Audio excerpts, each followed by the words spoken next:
જય શ્રી રામ મિત્રો, નમસ્કાર, પ્રણામ, સ્વાગત છે તમારું એક નવા વિડીયોમાં। આજની કહાની માતા પિતા અને પુત્ર વિશેની ખૂબ સમજવા જેવી જ્ઞાનવર્ધક કહાની છે। એક નાનકડા ગામના પ્રતિષ્ઠિત શેઠ રાયચંદનો એકનો એક દીકરો પ્રમોદરાય ભણી ગણીને પણ આ નાનકડા ગામમાં જ રહ્યો। એ આખા ગામ માટે આશ્ચર્યની એક આનંદની વાત હતી।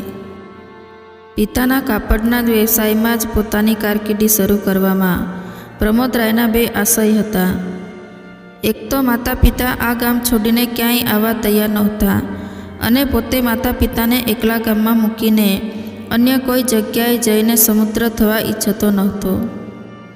આને પ્રમોદરાયના વ્યક્તિગત સંસ્કાર માનવા કે તેના માતા પિતાનું પ્રારબ્ધ એ ગામવાળા માટે ચર્ચાનો વિષય હતો।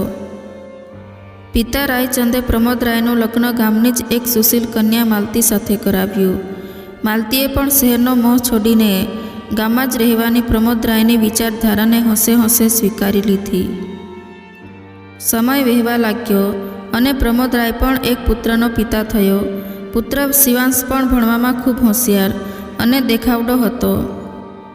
BA સુધી ભણ્યા પછી પ્રમોદરાયે ઈચ્છ્યું કે તે હવે પિતાના વેપારમાં ધ્યાન આપે તો પોતે નિવૃત્ત થાય, પણ શિવાંશે આ નાનકડા ગામમાં રહેવાની ઘસીને ના પાડી અને નજીકના શહેરમાં કાપડનો વ્યવસાય શરૂ કર્યો। એક દશકામાં જ તે ખૂબ સમૃદ્ધ અને પ્રતિષ્ઠિત વેપારી બની ગયો અને કાપડ બજાર એસોસિએશનનો પ્રમુખ બની ગયો। એણે પ્રમોદરાયને અને માતા માલતીને ગામ છોડવા કાલાવાલા કરીને મનાવી લીધા। હવે પ્રમોદરાય અને માલતી બધું જ સમેટીને ગામ છોડીને દીકરા શિવાંશ સાથે રહેવા શહેરમાં આવી ગયા। દીકરા સાથે તેઓ આનંદથી દિવસો પસાર કરતા હતા। પુત્રવધુ આરતી પણ ખૂબ સંસ્કારી અને માયાળુ હતી। આખોય પરિવાર ખૂબ આનંદ અને સ્નેહથી રહેવા લાગ્યો। પ્રમોદરાય પણ બપોરે 2-3 કલાક દુકાને બેસવા જતા। સમય વહેતો ગયો અને આ સુખી પરિવારને કોઈકની નજર લાગી હોય તેમ ધીમે ધીમે દીકરા વહુનું વર્તન બદલાવા લાગ્યું। વેપારની વ્યસ્તતાને લીધે દીકરો પણ સમય આપી શકતો નહીં અને વહુ તેના સંસારમાં। આખરે તો આપણે બે જ એ ઉક્તિના આધારે હવે પ્રમોદરાય અને માલતી જ એકબીજાના આધાર બની રહ્યા। સમયે બંનેને ખૂબ નજીક લાવી દીધા। બંનેમાં રહેલી સમજણ શક્તિ, સહન શક્તિ અને પ્રેમને લીધે તેઓ એકબીજાના પર્યાય બની ગયા। ઉંમર સાથે આવતી સામાન્ય બીમારીઓ અને અશક્તિ આવતા ગયા। એકબીજાની કાળજી લેવી, સમય સમયે દવાઓ આપવી, સાથે બગીચામાં ફરવા જવું અને ભૂતકાળને વગોળવો એ નિત્યક્રમ બની ગયો। બંને એકબીજાની જરૂરિયાત બની ગયા। હવે પ્રમોદરાય માલતી વગર 1 કલાક પણ રહી શકતા નહીં। ક્યારેક માલતી 1-2 કલાક બહાર જાય તો એકાંત અને એકલવાયુ અનુભવતા અને ખૂબ માનસિક બેચેનીથી પરેશાન થઈ જતા। શિવાંશ અને આરતી પોતાની વ્યસ્ત જિંદગીમાં પિતામાં આવેલા આ પરિવર્તનને જોઈ શક્યા નહીં અને માતા પિતાને સમય ફાળવી શક્યા નહીં। ઘટપણમાં માતા પિતાને સમય આપવો એના જેવું એકેય પુણ્ય નથી। એક દિવસ વહેલી સવારે માલતીને છાતીમાં થોડી ગભરામણ થઈ અને પ્રમોદરાયને જગાડે તે પહેલાં જ તેણીનું પ્રાણ પખેરું ઉડી ગયું। પ્રમોદરાય સાવ નિરાધાર થઈ ગયા। તેમને માટે આ આઘાત અસહ્ય હતો। તેઓ માનસિક રીતે પડી ભાંગ્યા। હવે તેમને કોઈ સાથે વાત કરવી ગમતી નહીં। આખો દિવસ ચૂપચાપ બેસી રહેતા। બગીચામાં પણ તેઓ એક બાકડા પર મૌન બેસી રહેતા અને કંઈક વિચાર્યા કરતા। દીકરા વહુ તરફથી પણ તેમને સહારો મળતો નહીં। તેમને રાત્રે ઊંઘ પણ આવતી નહીં। એક દિવસ રાત્રિએ તેમને પોતાની રૂમમાં કોઈ સ્ત્રીનો પડછાયો દેખાયો। બેઠા થઈને જોયું તો પ્રેત સ્વરૂપે માલતી જ હતી। પ્રમોદરાયની દશા જોઈને તે ખૂબ દુઃખી હતી। પ્રેતને પણ લાગણી હોય છે, એ હકીકત છે। માલતીએ તેમને પોતાની પાછળ આવવા ઈશારો કર્યો। તે પ્રમોદરાયને બગીચામાં લઈ ગઈ અને 2 જણાએ સાથે બેસીને ખૂબ વાતો કરી। વહેલી સવારે પ્રમોદરાય પાછા આવ્યા। તેઓ આજે આનંદમાં હતા। પ્રમોદરાયે કોઈને આની વાત કરી નહીં અને હવેથી આ નિત્યક્રમ થઈ ગયો। એક દિવસે પુત્રવધુએ તેમને રાત્રે બહાર જતા જોયા। તેને વહેમ આવ્યો અને તેણી તેમની પાછળ ગઈ। પ્રમોદરાયને કોઈક સ્ત્રી સાથે વાતો કરતા જોયા અને પછી તે સસરાજીના ચારિત્ર્ય પર શંકા કરવા લાગી.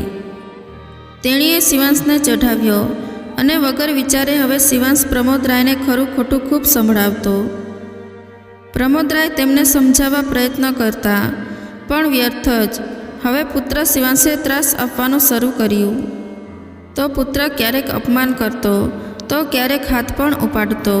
પ્રમોદરાય ખૂબ દુઃખી થતા, પણ સાચી વાત કહી શકતા નહીં અથવા કહેવા ઈચ્છતા નહીં.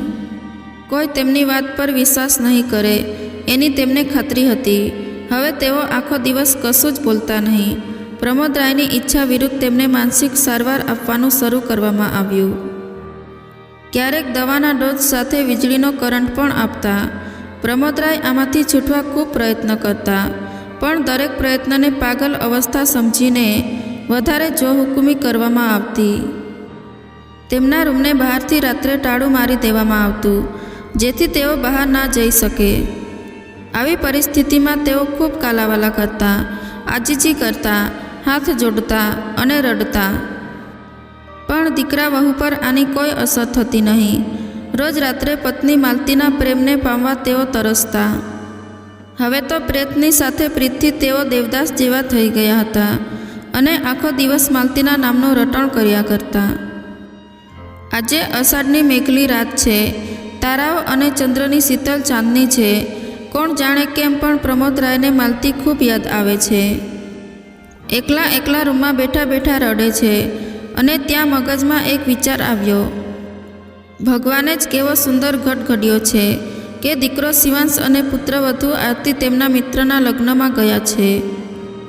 લગ્નમાં ધાર્યા કરતાં ઘણું મોડું થઈ ગયું. રાત્રે 1 વાગ્યા સુધી તો તેઓ આવ્યા નહોતા, એટલે તેમનો રૂમ ખુલ્લો જ હતો. તેઓ રાત્રે 1 વાગે ઘરની બહાર નીકળી ગયા અને પાસેના બગીચામાં માલતીના પ્રેતને મળવા દોડી ગયા. એ જ બગીચો, એ જ બાકડો અને અષાઢને મેઘેલી રાત. 1 કલાક, 2 કલાક પણ માલતી આવી જ નહીં. પ્રમોદરાય ખૂબ રડ્યા છે. માલતી માલતીના પોકાર પાડતા પાડતા જ તેમણે અંતિમ શ્વાસ લીધો છે. વહેલી સવારે શિવાંશ અને આરતી ઘરે આવ્યા છે અને જોયું તો પ્રમોદરાય એમની રૂમમાં નથી. તરત જ બંને બગીચામાં દોડ્યા છે. એ જ બાકડા પર પ્રમોદરાયનો મૃતદેહ પડ્યો હતો અને હાથમાં એક કાગળ હતો. માલતી, હું ખૂબ દુઃખી છું. તારા વગર જીવવાનું મુશ્કેલ થઈ ગયું છે. આખાએ ઘરમાં હવે હું વધારેનો થઈ ગયો છું. તારા વગરની જિંદગી દોજક બની ગઈ છે. સાચું કહું તો હવે મારું કોઈ નથી. હું સાવ એકલો છું. હું ખરે જ હવે આ ઘર અને જગત માટે વધારેનો થઈ ગયો છું. કાશ એક વિધુરની વેદનાને આ લોકો વાંચી શક્યા હોત. કાશ મારી સંવેદનાને આ લોકો સમજી શક્યા હોત.